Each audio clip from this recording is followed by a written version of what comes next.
President Trump making history with his stock trades. These are the top 3 insights you can use from the president's playbook. Joining us today is MarketBeat analyst Thomas Hughes to dive into the 3,700 trades the president made in Q1 of this year. Thomas, let's just talk about how significant that number is. I mean, it's really a mind-boggling amount. I mean, I think active traders that do it for a living don't trade as much as Trump did. I mean, 3,700 trades, hundreds of millions of dollars, like a dozen trades per day on some days. I think the volume exceeded all of Congress for the same period. It's just really a mind-blowing amount. Really, anybody that trades that much is probably their own worst enemy because it's just too many trades to keep track of, really. It's just, there's no way to keep track of it all. It's a lot to dive into, and I know that you dove into the list for us today, and you have narrowed it down to 3 sectors of the market where the president was buying the heaviest, and we're going to go over some specific names because this video is not about debating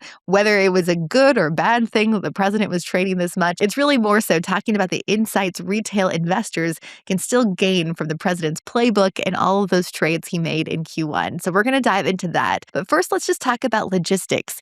You know, he's doing small thing like running the country, meeting with world leaders, having all of this work happening right now. Where would he find the time to make all of these trades? Or do you think that there is someone else behind the scenes making some of these trades for him? Well, you know, they say that there's a third party, a manager for his blind trust, and that has to be that way. I mean, there's no way that he could do this. I mean, certainly he could do some of the trades, but to be in the market all day long, trading that much, it's like, what else is he going to be doing? He's got his job, you know, to run the country. So I honestly think that there is somebody else doing this.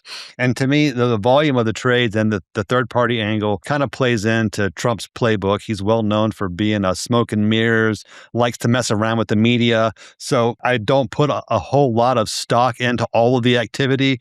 I'm sure some of those things were actual real things that his trust wanted to buy, but probably a lot of it was just fluff, making actions, making activity, making things for the people to talk about. I think during both campaigns, he says, what I say in public is not what I'm really doing, you know, because he's like, I'm not going to tell you what I'm doing because that disrupts the negotiation process, you know, if you tip your hand. So I think a lot of this just falls into that category. Interesting take for sure, but this is clearly a lot of trades, no matter who you think did them for the president. It's a big number. If you're a trader aspiring to make that many trades this quarter, you're going to need a good platform. A big thank you to Public for sponsoring today's video. This is an investing platform that lets you invest in stocks, bonds, options, crypto, and more. But what makes it different is how deeply AI is built into the whole experience. You can get earnings call summaries, find out why a stock is moving, and actually turn your own investing ideas into something you can invest in. That last part is called generated assets. You type in a thesis, something like defense tech companies that are growing revenue 25% year over year. Then Public's AI analyzes thousands of stocks and builds you a custom index around that exact idea. It's basically like having your own personal ETF built around an idea you actually believe in. Scan the QR code on your screen to try out Public today. And if you transfer your existing portfolio over, you can earn a 1% match. The more you transfer, the more you earn.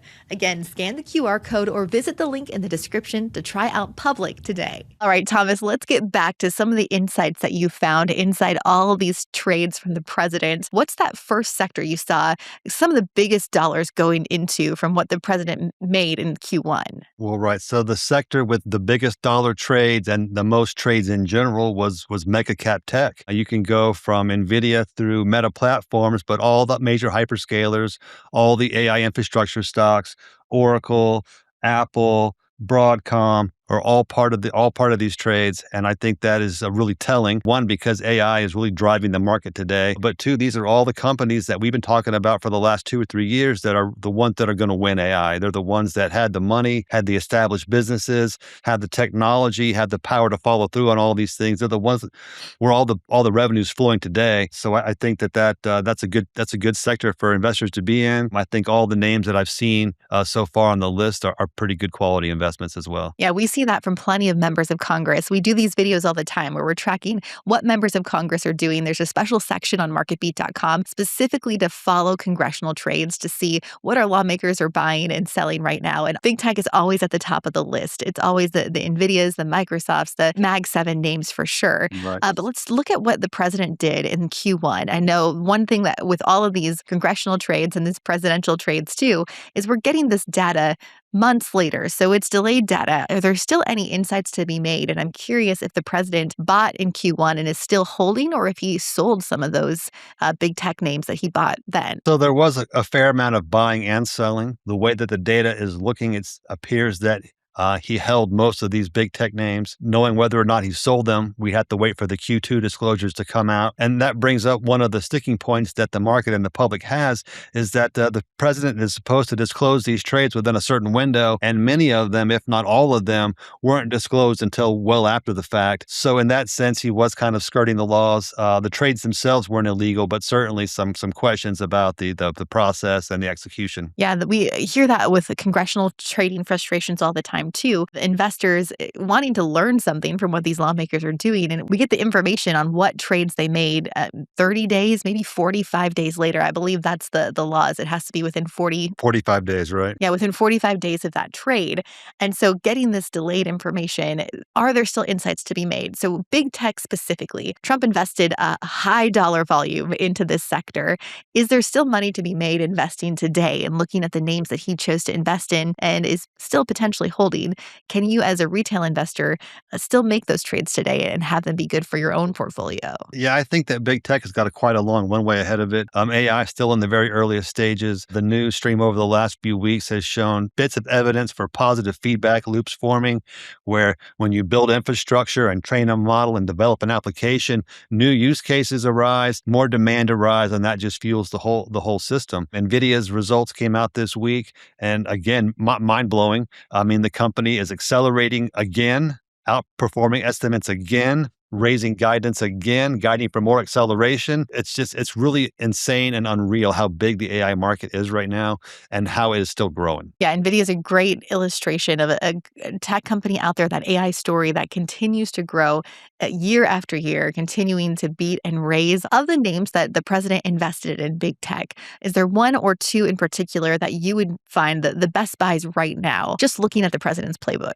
To me right now, I think Oracle is one of the best plays. This stock is still down pretty hard after the SAS apocalypse. It is rebounding. It is setting up for another advance. Its results were equally strong. It's a mid-cycle reporter, so it'll be reporting its earnings in 2 or 3 or maybe 4 weeks. Should be a catalyst for it and for the market in general. All right, a good big tech name to look at. Let's move on to that second sector where we saw the president heavily investing in Q1 of this year. The media segment. And the media segment trades were really kind of eye-opening because he's got his own media company, Donald Trump Media, right? And he is trying to put that forth as a bias-free, democratizing, news media, right?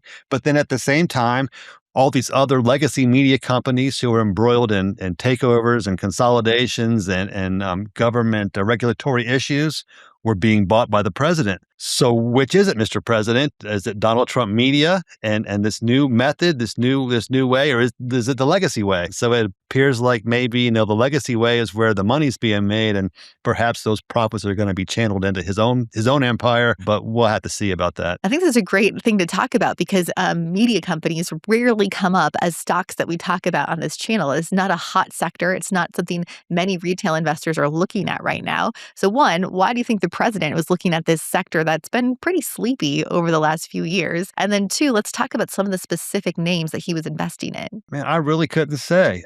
I think that with first the entertainment market, the media market has really been changing with the internet and with computers and technology. So a lot of these companies are trying to shift and to evolve with the times, become streaming giants.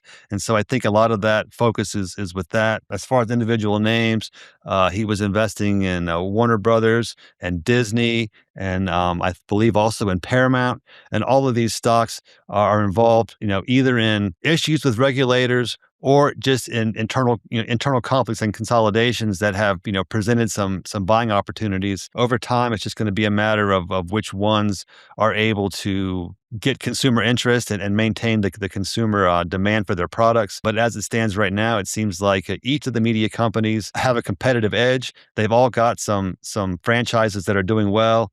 So I think over time, the group is more of a bundle trade than a specific single stock trade. That's an interesting take on this sector. I think another thing I think about back in Q1 with some of the names you mentioned, weren't there some, potential merger discussions happening during Q1 of this year, or is that even further back? I can't quite remember. Well, no, that was during Q1. That was Warner Brothers, Discovery, I think, and Paramount. A lot was part of that. And then there were some other media stories as well going on. Yeah, so it looks like the president was buying into that at some point. Was he selling into that too? It does look like he made some buys and sells in that sector. Okay. Are there any specific names that stand out to you as stocks, individual stock that you would recommend buying in this media sector? Or is it one that you wouldn't really recommend any specific stock? Well, as far as media stock goes, the one that I like the best is Disney. The stock price is pretty low. It's corrected pretty hard a few years ago during some CEO issues. Right now, what we have going on is the company's a mid turnaround. Bob Iger got it back on track. We just had a CEO change. We're looking for some accelerated business this year. One of the catalysts that's in play now also is the resumption of capital returns. So we've got dividends, dividend growth, and share buybacks also in play. As far as the chart goes, to me, it looks like this market has consolidated pretty well near its current levels. It's got pretty solid support from long-term holders along along the long-term moving average. It could move sideways for the foreseeable future, but I think the long-term prospects for Disney are pretty robust. I think this stock could easily reclaim its all-time highs and possibly set new highs over time. Yeah, the media companies, you mentioned this already. This landscape is changing quite a bit, and there will be winners and there will be losers. So it's good to know that Disney is your pick in this area. I think another indicator you can look at, along with what members of Congress and the president are trading on media stocks, is also looking at what the insiders at some of these media companies are doing to see if any of these media companies made Thomas's special report. It's a list of 12 stocks corporate insiders are abandoning. You can scan the QR code or click the link in the description to get that free report right now on MarketBeat.com. Again, it's just another metric to look at to see what those corporate insiders are doing and whether a stock might be a buy or a drop, depending on what those insiders are doing. All right, Thomas, let's move on to the president's playbook a little bit more. What is that third sector that you are looking at? Well, the third sector is defense, and that's really not surprising given that the president's bent on international politics. Defense stocks have been pretty well supported by international conflict and demand for drones and unmanned vehicles. But the stock that really stands out in this sector that he was trading is Boeing. Boeing has been struggling with many issues over the years. One of those issues has been kind of the company's been frozen out of China. It hasn't been able to sell planes in China for quite a long time. And one of the news stories that came out this spring with Trump's summit in China is that China has decided to buy Boeing planes again. That just points to improving revenue and earnings metrics for this company. As far as the stock price goes, it reflects solid support at current levels and a potential for rebounding. It's an interesting name to look at in defense for sure. There's so many different names out there, the drone stocks, like you said. I think this is one area when we talk about following congressional trades, presidential trades, this is an area where these lawmakers know the amount of investment coming into this sector because they're one of the main clients. The U.S. government is one of the main, if not the only main customer for a lot of these defense companies out there. And so I think it is insightful or a little bit telling for investors to know that the president is investing and putting his own money into some of these defense names. It's also interesting that he was investing at a time when a lot of these names were down. Q1 was a little complicated because I think that's when the Iran conflict started, and we saw initially a spike in some of these defense names and then quickly followed by many of them as a group tumbling down, and they've all been still kind of on that pullback for a while. So do you think that there's anything to say about the timing of buying into this defense sector? Well, right. So the defense stocks, coincidentally, are also being impaired by Trump's policies because he's got watchdogs investigating them, watching them for contract delays and cost overruns.